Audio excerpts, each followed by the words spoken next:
Hello, જાગૃત આવાસમાં તમારું સ્વાગત છે. મારું નામ છે ચિંતન અખાણી. આજે આપણે ગુજકેટની પ્રિપેરેશનમાં ચેપ્ટર નંબર 1 ના સારા એમસીક્યુ કરવા જઈ રહ્યા છીએ. ઇંગ્લિશ મીડિયમ ગુજરાતી મીડિયમ બંને માટે છે. ઓકે, કેમ કે એક ક્વેશ્ચન જે છે એ ગુજરાતી મીડિયમમાં પણ લખેલો હશે, ઇંગ્લિશ મીડિયમમાં પણ લખેલો હશે. આનું ફ્રી ઓફ કોસ્ટ તમારે મટીરિયલ જોઈતું હોય તો 9898 500 437 પર તમારે વોટ્સએપ મેસેજ કરવાનો છે કે સર મારે ગુજકેટ ના મેથ્સના વોટ્સએપ ગ્રુપમાં જોડાવું છે. તમે આ મેસેજ કરશો એટલે અમારી ટીમ તમને લોકોને એની અંદર એડ કરી દેશે. મારું નામ ચિંતન અખાણી છે અને મેં NITમાંથી મિકેનિકલ કરેલું છે અને છેલ્લા 8 વર્ષથી આ ટીચિંગ ફિલ્ડમાં છું.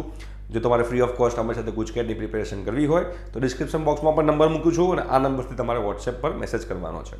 ઓકે, ચલો પહેલો ક્વેશ્ચન જોઈએ. અહીંયા આગળ પહેલા ક્વેશ્ચનમાં એક નાની એવી ભૂલ છે કે અહીંયા x² + 2x આવશે બેટા. x² + 2x + 1 આવશે. f of x જે છે f of x આપણને આપેલો છે, f of gx આપણને આપેલું છે.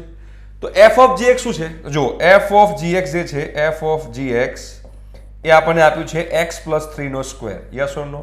બીકોઝ x + 3/2 થાય, પરફેક્ટ સ્ક્વેર પૂર્ણવર્ગ પદાવલી છે એટલે. અહીંયા આગળ x² + 2x + 1 છે. તો અહીંયા આગળ મારે gx મૂકવું પડે. અહીંયા પણ મારે f of gx શોધવું હોય, f of gx તો મારે શું કરવું પડે? આમાં x દેખાય તો gx મૂકી દો, પણ એકચ્યુઅલી x + 1/2 છે. આ x + 1/2 છે એટલે શું થશે? g of x + 1/2 થાય. મતલબ આ પણ f of gx છે ને આ પણ f of gx છે. તો બોસ આપણે બંનેને સરખાઈ શકીએ, આપણે બંનેને કમ્પેર કરી શકીએ. તો શું થશે? g of x + 1/2 = x + 3/2. બંને બાજુથી સ્ક્વેર નીકાળી દો તો g of x + 1 = x + 3 થાય. આમાં શોધવાનું શું છે? g of 2 ક્યાં છે? g of 2 મતલબ x = 2 મૂકો તો શું થાય બેટા? જો g of 2 + 1 = 2 + 3 થશે. તો g of 2 + 1 = 5 થશે. તો boss g of 2 = 4 answer. g of 2 = 4 એટલે ક્વેશ્ચન ઓપ્શન જે ડી જે છે એ આપણો આન્સર છે. ક્લિયર થઈ જાય છે? ચલો નેક્સ્ટ તરફ જઈએ આપણે. શું કીધું છે? આ આપણને એક આપ્યો છે રિલેશન, એક આપણને સંબંધ આપ્યો છે x² + y² = 1. આ સિમ્પલ ક્વેશ્ચન છે. તો આ કયું છે? રિફ્લેક્સિવ છે, સિમેટ્રિક છે, ટ્રાન્ઝિટિવ છે કે નોન ઓફ ધીસ છે? જેને ગુજરાતીમાં આપણે કહીએ તો રિફ્લેક્સિવને આપણે સિમેટ્રિક જે છે ને સંમિત કહેવાય છે, ટ્રાન્ઝિટિવને પરંપરિત કહેવાય છે. નોન ઓફ ધીસ એક પણ નથી. હવે આપણે જોઈએ આની અંદર શું થશે. તો જો 1 1 2 2 હવે જે છે રિફ્લેક્સિવ જે છે, સ્વવાચક જેને કહેવાય રિફ્લેક્સિવ જે છે, એમાં જે આપણો R માંથી જેટલા પણ એલિમેન્ટ છે બધા આવવા જોઈએ. મતલબ 0 0 1 1 2 2 3 3 1.5 1.5 2.5 2.5 એ બધી પેર, બધી સરખી પેર આવવી જોઈએ. તો શું આપણે આમાં 1 1 લઈ શકીએ? ના લઈ શકીએ. કેમ ના લઈ શકીએ? 1 1 લેવાથી શું થાય? 1 1 લેવાથી તો 1 + 1 2 થઈ જાય. મતલબ કે 1 1 પેર જે છે, 2 2 પેર જે છે, 3 3 પેર જે છે એ બધી આ રિલેશનમાં નહીં આવે. મતલબ કે એ જે છે રિફ્લેક્સિવ તો છે જ નહીં, સ્વવાચક તો છે જ નહીં. પણ હવે આપણે એમ કહું કે ધારો કે 0 1 આવે. હા 0 1 આવે, કેમ કે 0² + 1² 1 થાય. 0 1 આવે તો 1 0 આવે. હા આવે. 0 1 આવે તો 1 0 આવે. બરોબર? તો એનો મતલબ શું થયો કે આ સિમેટ્રિક છે, સંમિત તો છે જ. એટલે જો સિમેટ્રિક તો છે જ, બરોબર? રિફ્લેક્સિવ નથી. રિફ્લેક્સિવ એટલે સ્વવાચક કહેવાય. સિમેટ્રિક તો છે જ, સંમિત તો છે જ, બરોબર? ટ્રાન્ઝિટિવ પણ નથી. એટલે આ તમારો સિમેટ્રિક તમારો આન્સર આવશે. કેમ ટ્રાન્ઝિટિવ નથી? કે જો બોસ 0 1 હોય, 1 0 હોય તો 0 0 અંદર હોવું જોઈએ. 0 0 અંદર હશે? નહીં હોય. ટ્રાન્ઝિટિવ માટે શું છે? 0 1 ને 1 0 છે તો 0 0 હોવું જોઈએ અંદર? નથી. 1 1 બી હોવું જોઈએ? નથી. બરોબર? ટ્રાન્ઝિટિવ નથી આ. મતલબ કે ખાલી ને ખાલી સિમેટ્રિક છે. જે ક્વેશ્ચન નંબર 2 માં કીધું છે કે આ રિલેશન તમારો કેવો છે? એ સિમેટ્રિક છે. સિમેટ્રિક એટલે કે સંમિત આપણે એને કહી શકીએ. ચલો હવે જો અહીંયા લખ્યું છે આ કેવું વિધેય છે. હવે તમે જુઓ, ખાસ તમે વિચારજો કે મારો f of x ફંક્શન કેવું આપણને આપેલું છે? 7x + 11 નું આપેલું છે અને x belongs to n છે. ખાસ સમજજો, x belongs to n છે. મતલબ કે મારે x = 1 થી સ્ટાર્ટ કરાશે. તો 1 થી 0 થી સ્ટાર્ટ નહીં થાય, માઇનસમાં સ્ટાર્ટ નહીં થાય, 1 થી સ્ટાર્ટ થશે. તો પહેલું 1 મૂકું તો 8 + 11 શું થાય? 19 થાય. એટલે કે આ fx ની મિનિમમ વેલ્યુ, આનું ન્યૂનતમ મૂલ્ય 19 છે. હવે x = 2 મૂકશો તો વેલ્યુ વધી જશે, 3 મૂકશો તો વેલ્યુ વધી જશે.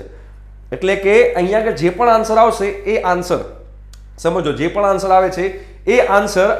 અને અહીંયા આગળ તમારો જે કોડોમેન છે, તમારો સહપ્રદેશ છે એ n છે. તો અને તમારો જે વિસ્તાર આવે છે, તમારી જે રેન્જ આવે છે, રેન્જ કેવી આવે છે? પહેલા 19 આવશે, પછી 2 મૂકો 7 2 14 ને 11 25, પછી 3 મૂકો 7 3 21 ને 11 34. તમારી રેન્જ આવી આવે છે, વિસ્તાર આવું આવે છે. તો વિસ્તાર અને સહપ્રદેશ સરખા નથી. ઇંગ્લિશમાં કહીએ તો રેન્જ અને કોડોમેન સરખા નથી, મતલબ કે વ્યાપ્ત નથી. આ તો વ્યાપ્ત વાળું તો નીકળી ગયું, બરાબર. વ્યાપ્ત વાળું અહીંયા પણ નીકળી ગયું. હવે એક એક તો રહેવાનું છે, કેમ કે x બરાબર 1 માટે જે વેલ્યુ આવે છે એ x ના બીજા કોઈ વેલ્યુ માટે આન્સર 19 નહીં આવે. એટલે કે x બરાબર 1 મૂકું છું તો આન્સર 19 આવે છે, તો x ની બીજી કોઈ પણ વેલ્યુ માટે આન્સર 19 નહીં આવે. મતલબ કે એક એક તો છે જ, 1 1 ફંક્શન તો છે જ આ રીતે. તો આ 1 1 ફંક્શન તો રહેવાનું જ છે, બરાબર. થોડું તમારે લોજિકલી જોવાનું, તમને લોકોને ઇઝીલી ખબર પડી જશે, કોઈ ટેન્શન લેવાની જરૂર નથી આની અંદર. હવે જો અહીંયા આગળ કીધું છે આનો આન્સર લાવવાનો છે. જો cos સ્ક્વેર પાઈ સ્ક્વેર છે. પાઈ સ્ક્વેર મતલબ શું થાય? જુઓ 3.14 into 3.14 9 point something થાય. તો 9 point something હોય, 9 point something, તો એનું સ્ક્વેર બ્રેકેટ કરું તો એનો આન્સર શું આવે? 9 આવે. અને અહીંયા આગળ માઇનસ પાઈ સ્ક્વેર છે, તો એને મતલબ -9 point something થાય, તો એનો આન્સર શું આવશે? -10. મહત્તમ પૂર્ણાંક વિધેય, ગ્રેટેસ્ટ ઇન્ટીજર જે આપણે કહીએ છીએ. મતલબ કે 9 point something નો આન્સર 9 આવશે, -9 point something નો આન્સર -10 આવશે. કેમ? 9 પણ કરું છું, પાઈ સ્ક્વેર છે એટલે આ પાઈ સ્ક્વેર ની જગ્યાએ હું શું લખીશ? 9. અને આ પાઈ સ્ક્વેર ની જગ્યાએ શું મૂકીશું? -10. તો શું લખાશે? cos 9x આવું લખાશે, બરાબર છે. cos 9x અને અહીંયા શું લખાશે? પ્લસ cos -10x આવું લખાશે. હવે cos 9x નું આ cos 9x રહેશે અને cos માઇનસ, પણ cos તો ઇવન ફંક્શન છે, યુગ્મ વિધેય છે, તો માઇનસ ને તો આપણે કોઈ કન્સિડર કરવાની જરૂર છે જ નહીં. Tata bye bye. cos 10x. હવે મારે f π/2 શોધવાનું છે, f π/2. તો અહીંયા x ની જગ્યાએ π/2 મૂકો તો 9 π/2 થાય, પ્લસ cos 10 π/2 થાય. તો આ તો 0 થાય, 9 π/2. cos 10 π/2 શું કહેવાય? cos 10 π/2 છે એ cos 5π કહેવાય. 5π કઈ બાજુ આવે? આ બાજુ યુનિટ સર્કલમાં -1 આન્સર આવશે એનો, તો આનો આન્સર -1 થશે. તમે આવી રીતે એક્ઝામ્પલ કરી શકો છો, બહુ સિમ્પલ છે, કશા અઘરા નથી એક્ઝામ્પલ. આનો વિસ્તાર શોધવાનો છે, આનો રેન્જ શોધવાનો છે. રેન્જ શોધવી છે f of x બરાબર, જો 4x² પ્લસ 12x પ્લસ 15 છે બેટા. તો આ જે છે તમારે આનું જ્યારે આ જે છે એ બહુપદી કહેવાય, આપણે ઇંગ્લિશમાં કહીએ ક્વોડ્રેટિક ઇક્વેશન કહેવાય, બરોબર, દ્વિઘાત સમીકરણ કહેવાય. તો આને પરફેક્ટ સ્ક્વેર બનાવવાનો પ્રયત્ન કરો. પરફેક્ટ સ્ક્વેરનો મતલબ શું થાય છે કે પૂર્ણ પદાવલી બનાવવાનો પ્રયત્ન કરો. તો આ તમે જોશો તો અહીંયા 4x² થશે, 12x થશે, તો અહીંયા આગળ લાસ્ટ ટર્મ અંતિમ પદ કયું આવશે? 9. તો જો આ પરફેક્ટ સ્ક્વેર બનશે. હતા 15, એમાંથી 9 યુઝ કર્યા, તો બાકી કેટલા રહ્યા? 6. તો આને શું લખાશે? 2x પ્લસ 3 નો સ્ક્વેર પ્લસ 6. હવે જો આ સ્ક્વેર છે, જાદુ જોવો આની બ્યુટી.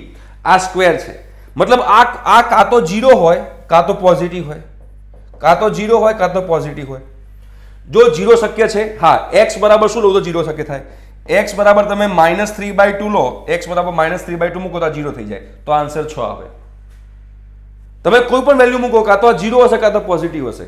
મતલબ કે આ 0 અથવા પોઝિટિવ 6 માં એડ થશે. મતલબ કે મિનિમમ વેલ્યુ કેટલી થઈ? આની મિનિમમ વેલ્યુ 6 થઈ, અને મેક્સિમમ તો ઇન્ફાઇનાઇટ થાય. તો આ તમારો આન્સર છે, 6 to ઇન્ફાઇનાઇટ. ઓપ્શન નંબર બી તમારો આન્સર છે. તમે આને પરફેક્ટ સ્ક્વેરમાં બનાવો એટલે તમને આઈડિયા આવશે, બરાબર છે. પૂર્ણ પદાવલી બનાવો, તમને લોકોને આઈડિયા આવશે. ક્લિયર થાય છે? 2x + 3 નો હોલ સ્ક્વેર + 6 કર્યું તો આપણને આગળ ખબર પડી ગઈ. નેક્સ્ટ ક્વેશ્ચન તરફ જઈએ આપણે. અહીંયા જો a બરાબર શું છે? a બરાબર -1 -2 3 4 છે, બરાબર. હવે એક વિધેયોની સંખ્યા કેટલી થશે? a to a પરના 1 1 ફંક્શનની સંખ્યા કેટલી થાય? કેટલા 1 1 ફંક્શન થાય? તો જો આપણે અહીંયા આગળ વેન ડાયાગ્રામ કરી નાખીએ, વેન આકૃતિ 1 2 -1 -2 3 4. તમારે સિમ્પલ આનું ઇક્વેશન જ છે, મેં આપણે આગળ બી કીધેલું જ છે. અહીંયા -1 -2 3 4 કેટલા છે? 4 છે ને, તો તમારે સિમ્પલ તમારે કહેવાનું જેટલા હોય એના ફેક્ટોરિયલ કરી નાખવાનું. 4 ફેક્ટોરિયલ મતલબ કે 24 આન્સર છે એનો, બરોબર. પણ લોજિકલી જોવા જઈએ તો એક વિધેય છે. એક વિધેય મતલબ શું થયું? તમારે આમાં પરમ્યુટેશન કોમ્બિનેશન જેવું થાય, ક્રમચય સંચયનો કન્સેપ્ટ આની અંદર યુઝ થાય. કેવી રીતે? -1 માટે કેટલા ઓપ્શન છે? -1 ને અહીંયા કનેક્ટ કરવું તો કેટલા ઓપ્શન છે? 4 ઓપ્શન છે. પરમ્યુટેશન ક્રમચય પ્રમાણે જોવા જઈએ તો. હવે -2 ને હવે આમાં કનેક્ટ કરવું તો કેટલા ઓપ્શન રહ્યા? મારે એક બનાવવું છે, મારે 1 1 બનાવવું છે, તો -1 ને કનેક્ટ કરવા માટે 4 ઓપ્શન રહ્યા, તો -2 ને કનેક્ટ કરવા માટે મારી પાસે 3 ઓપ્શન રહ્યા. 3 ને કનેક્ટ કરવા માટે આ બાજુ કેટલા ઓપ્શન રહેશે? 2. અને 4 ને કનેક્ટ કરવા માટે 1. તો આ બધાનો ગુણાકાર કરવાનો. 4 ફેક્ટોરિયલ 4 તરી 12 24 24 તમારો આન્સર છે. ખબર પડી મેં શું કહેવા માંગુ છું? 1 1 ફંક્શન તમારે શોધવું હોય સિમ્પલ a to a, તો a માં જેટલા મેમ્બર હોય એના ફેક્ટોરિયલ તમારો આન્સર છે, બરોબર, આ તમને ખ્યાલ હોવો જોઈએ, કન્સેપ્ટ સારો છે, પૂછાય એવો છે, તમને ખબર હોવી જોઈએ. નીચેના પૈકી કયા સંબંધ સામ્ય સંબંધ નથી, એટલે કયો ઇક્વિવેલન્સ નથી, બરોબર, કયો ઇક્વિવેલન્સ નથી? સિમ્પલ ખબર પડી જાય, લેસ ધેન બી વાળો જે છે ઇક્વિવેલન્સ નથી. કેમ? કેમ કે 1 લેસ ધેન 2 છે બટ 2 લેસ ધેન 1 નથી, બરોબર. બીજી વસ્તુ તો આ તો નહીં આવે, ઓકે, આ તો નહીં આવે, માની લીધું, બટ 1 1 ને 2 2 બધા આવશે, 1 1 આવશે, 1 1 ના સંબંધમાં આવશે, નહીં આવે. કેમ? 1 is not less than 1, 1 is equal to 1 છે. અહીંયા ઇક્વલ ટુ હોત તો કદાચ આવી શકત, પણ ઇક્વલ ટુ નથી, બરોબર છે, ઇક્વલ ટુ નથી. એટલે તમારે ધ્યાનમાં રાખવાનું કે આ જે છે, આ ઓપ્શન સી જે છે એ ઇક્વિવેલન્સ રિલેશન નથી, સામ્ય સંબંધ નથી. કેમ કે આમાં 1 1 2 2 3 3 4 4 બધા નહીં આવે, કેમ કે 3 is not less than 3, 3 is equal to 3 કહેવાય, 3 અને 3 સરખા કહેવાય. એટલે આ રિલેશનમાં 1 1 2 2 વાળા નહીં આવે અને 1 1 2 2 3 3 4 4 નહીં આવે, મતલબ કે આ રિફ્લેક્સિવ નથી, સહવાચક નથી. તો એ ના જ હોય તો પછી ઇક્વિવેલન્સ તો ક્યાંથી હોવાના છે? મતલબ સિમ્પલ આપણને ખબર પડી જાય કે ઓપ્શન નંબર સી તમારો આન્સર છે. ક્લિયર છે? એના પછી આપણે આગળ વધીએ. હવે જોશો અહીંયા આગળ તો આ એક રિલેશન છે, આ રિલેશન અહીંયા આગળ એ B greater than equal to 0 છે, એ B greater than equal to 0 છે. તો જો આની અંદર આ કેવો રિલેશન છે? તો આમાં 1 1 2 2 3 3 4 4 5 5 બધા આવશે, -1 પણ આવે, કેમ કે -1 નો ગુણાકાર ગ્રેટર દેન 0 થાય, 0 0 પણ આવે, 0 × 0 પણ ગ્રેટર દેન 0 × 0 ઇક્વલ ટુ 0 થાય, અને ઇક્વલ ટુ આપેલું છે. જો ઇક્વલ ટુ ના આપ્યું હોત તો દાવ થઈ જાત, પણ એ ઇક્વલ ટુ આપેલો છે, મતલબ કે 0, 0 પણ રિલેશનમાં આવશે, સંબંધમાં આવશે, મતલબ કે આ સિમેટ, આ સહવાચક છે, રિફ્લેક્સિવ છે. હવે 1 2 અને 2 1 આ બંને આવશે અંદર રિલેશનમાં, કે 1 અને 2 નો ગુણાકાર ગ્રેટર દેન 0 છે, તો 2 અને 1 નો ગુણાકાર પણ ગ્રેટર દેન 0 છે, મલ્ટિપ્લિકેશન ગ્રેટર દેન 0 છે. 3 2 લો તો 2 3 પણ આવશે, 3 4 આવતું હોય તો 4 3 પણ આવશે, -1 -2 આવતું હોય તો -2 -1 પણ આવશે. મતલબ કે આ સિમેટ્રિક પણ છે, સમમિત પણ છે, અને ટ્રાન્ઝિટિવ પણ એ રીતે થશે જ. કેમ કે 1 2 આવે, 2 3 આવે તો 1 3 આવશે જ, 1 3 નો બી ગુણાકાર 0 થી મોટો તો થવાનો જ છે, મલ્ટિપ્લિકેશન. મતલબ કે 3 3 છે, મતલબ કે આ ઇક્વિવેલન્સ રિલેશન છે, સામ્ય સંબંધ છે, એવું આપણે આને કહી શકીએ. ઓકે, ક્લિયર થાય છે મારા પ્યારા વિદ્યાર્થી ભાઈ બહેનો? હવે જો અહીંયા આગળ આપણે કીધું છે કે આ ફંક્શન વ્યાપ્ત વિધેય છે, મતલબ કે ઓન ટુ ફંક્શન છે. વ્યાપ્ત વિધેય છે એનો મતલબ થાય કે બેટા ઓન ટુ ફંક્શન છે. ઓન ટુ ફંક્શન છે એનો મતલબ શું થયો? ઓન ટુ ફંક્શન છે એનો મતલબ થાય કે વિસ્તાર બરાબર સહપ્રદેશ, વિસ્તાર બરાબર સહપ્રદેશ. ઇંગ્લિશમાં કહીએ તો range is equal to codomain, range is equal to codomain. આવું કહેવાય કે ના કહેવાય? બરાબર, ઓન ટુ ફંક્શન હોય ત્યારે, વ્યાપ્ત વિધેય હોય ત્યારે મારે શોધવાનું શું છે? એ શોધવાનું શું છે? એ શું છે? એ મારો કોડોમેન છે, સહપ્રદેશ છે. મતલબ કે વિસ્તાર શોધું તો મને એ મળી ગયો, કહેવાય કે ના કહેવાય? તો આનો મારે વિસ્તાર શોધવાનો છે. કેવી રીતે વિસ્તાર શોધશું આપણે જોઈએ. ચલો આપણે વિસ્તાર કેવી રીતે શોધશું એ આપણે જોઈએ. હવે વિસ્તાર કેવી રીતે શોધવા માટે આપણે અહીંયા આગળ થોડુંક સેટિંગ પાડવાનું કે બોસ x ક્યાંથી ક્યાંની વચ્ચે હોય, x ક્યાંથી ક્યાંની વચ્ચે હોય. તો એના માટે હું શું કરું પહેલા ખબર છે? અહીંયા x² 1 + x² છે ને, ઉપર એક વડે એક ઉમેરું ને એક બાદ કરું. જો ઉપર, બરાબર. હવે શું કરું? 1 + x² થી અલગ અલગ ભાગી દઉં તો શું થાય? 1 - 1/1 + x² થાય કે ના થાય? 1 - 1/x² થાય કે ના થાય? બિલકુલ થાય. ક્લિયર થાય છે? ડન છે આ વસ્તુ. ચલો, મતલબ કે મારે આનો રેન્જ શોધવાની છે, આની રેન્જ શોધવાની છે, એટલે કે આનો વિસ્તાર શોધવાનો છે, એવું કહેવાય કે ના કહેવાય? આની રેન્જ શોધવાની છે, મતલબ કે આનો વિસ્તાર શોધવાનો છે. કોનો વિસ્તાર શોધવાનો છે? 1 - 1/x². નો સોરી, ભૂલ થઈ ગઈ, માફ કરજો. કોનો શોધવાનો છે બેટા? જો કોનો શોધવાનો છે? 1 - 1/1 + x². નો 1 - 1/1 + x² જે છે એનો મારે વિસ્તાર શોધવાનો છે. તો x ક્યાંથી લેવાનો છે? જો r માંથી. તો એવું લખી શકું કે x belongs to -∞ to +∞. આ લખી શકાય પહેલો step, x belongs to -∞ to +∞. લખાય. હવે અહીંયા આગળ આવું લાવવાનો ટ્રાય કરવાનો છે. તો ચલો ચેક કરીએ. અહીંયા x² છે તો અહીંયા x² કરી નાખો. ચલો હવે x² કરી નાખીએ શું થાય? ચલો x² કરીએ તો એનો મતલબ શું છે? નેક્સ્ટ સ્ટેપમાં હું x² કરું તો x² બિલોંગ્સ ટુ શું થશે? 0 to ∞ થાય, 0 to ∞. પણ 0 પોસિબલ છે, 0 પોસિબલ છે, મતલબ 0 માં મારે શું આવશે? સ્ક્વેર બ્રેકેટ આવશે. સમૃદ્ધ અંતરાલ આવશે 0 ટુ ઇન્ફિનિટી. જો 0 ટુ ઇન્ફિનિટી એક્સ સ્ક્વેરને, કેમ એક્સ સ્ક્વેરને 0 ટુ ઇન્ફિનિટી?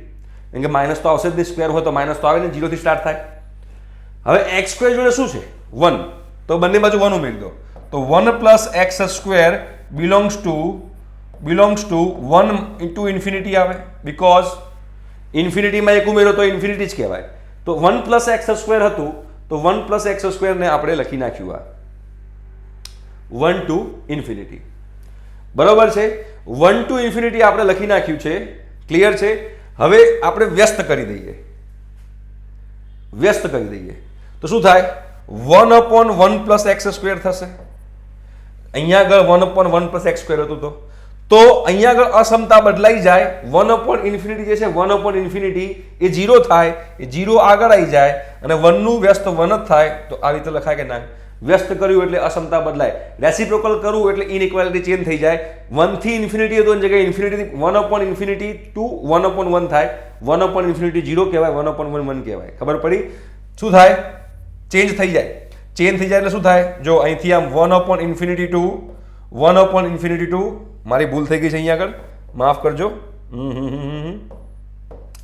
ઓકે, ઓહો, ડન છે. શું ભૂલ થઈ આપણે ચેક કરો. 1 ઇન્ફિનિટી શું થશે? 1 ઇન્ફિનિટી થશે 0, એ 0 આગળ આવી જશે, 0 અને 1/1 નું 1 આવશે. એટલે આ બ્રેકેટ આગળ આવી ગયું, આ બ્રેકેટ પાછળ થઈ ગયું. જોઈ લો, 0 ટુ 1. હવે માઇનસ હોય તો હવે માઇનસ આગળ માઇનસ છે ને, આની આગળ માઇનસ છે, તો માઇનસ થી મલ્ટીપ્લાય કરું તો અહીંયા પણ મારે માઇનસ થી મલ્ટીપ્લાય કરવું, પણ અસમતા બદલાઈ જાય એટલે પાછું 1 અહીંયા આવશે, 0 અહીંયા આવશે, -1 થી 0 આવું થશે. જોઈ લો, આ આગળ આવી ગયું, આ થઈ ગયું પાછળ, માઇનસ થી મલ્ટીપ્લાય કર્યું, -1 થી 0. સિમ્પલ. ખબર પડે છે શું કર્યું મેં? પહેલા હતું minus infinity to plus infinity, square કર્યું તો 0 થી ઇન્ફિનિટી, 1 ઉમેર્યું તો 1 થી ઇન્ફિનિટી, વ્યસ્ત કર્યું તો અસમતા બદલાઈ ગઈ અને 1/ઇન્ફિનિટી 0 થાય, એ આમાં આવી ગયું અને આમાં આવી ગયું, ચેન્જ થઈ જાય. આગળ માઇનસ કરું તો પાછું જે 0 હતું આમાં આવી જાય, આમાં આવી જાય, પણ માઇનસ વડે મારે મલ્ટીપ્લાય કરવું પડે, તો આ થઈ ગયું. હવે એમાં શું ઉમેરવાનું છે? 1 ઉમેરવાનું છે. જો આની અંદર 1 ઉમેરવાનું છે ને, તો હવે 1 ઉમેરો તો 1 - 1/1 પ્લસ એક્સ સ્ક્વેર થાય. તો અહીંયા બિલોંગ્સ ટુ શું આવશે? આમાં 1 ઉમેરો તો 0 થાય, આમાં 1 ઉમેરો તો 1 થાય, તો 0 ટુ 1 થશે. બરાબર? આ તમારું 0 ટુ 1 થશે. તો હવે 0 ટુ 1 ક્યાં છે? તમારો આન્સર છે 0 ટુ 1. 0 ટુ 1 આ રહ્યું. જો 0 ટુ 1 2 છે, પણ 1 આન્સર પોસિબલ નથી. 1 કયું છે? 1 તમારું છે કહેવાય ને વિવૃત અંતરાલ, ઓપન ઇન્ટરવલ છે. બરોબર છે? તો આ 0 ટુ 1 તમારો આન્સર છે. કેવી રીતે સોલ્વ કર્યો તમને લોકોને ખબર પડી ગઈ હશે. ઓકે, આઈ થિંક સો કે તમને લોકોને આઈડિયા આવતો હશે કે આપણે કેવી રીતે કરી છે. આ તો બહુ સિમ્પલ છે. એ બરાબર શું છે? b - 2 અને b ઇઝ ગ્રેટર દેન 6. ભાઈ b ઇઝ ગ્રેટર દેન 6 કયો છે? b એક અહીંયા છે, એક અહીંયા છે અને એક અહીંયા છે. હવે b ઇઝ ગ્રેટર દેન 6 છે. બરોબર? તો હવે એક અહીંયા છે અને એક અહીંયા છે, તો 8 મૂકો, b બરાબર 8 મૂકો તો એ બરાબર શું આવશે? 6. મતલબ કે ઓપ્શન નંબર સી તમારો છે આન્સર આવશે, જે રિલેશનમાં હશે. રાઈટ? તો 10 MCQ કર્યા, બીજા 10 MCQ આપણે કરીશું, પણ એના માટે તમારે આવવું પડશે નેક્સ્ટ લેક્ચરમાં. ત્યાં સુધી બાય.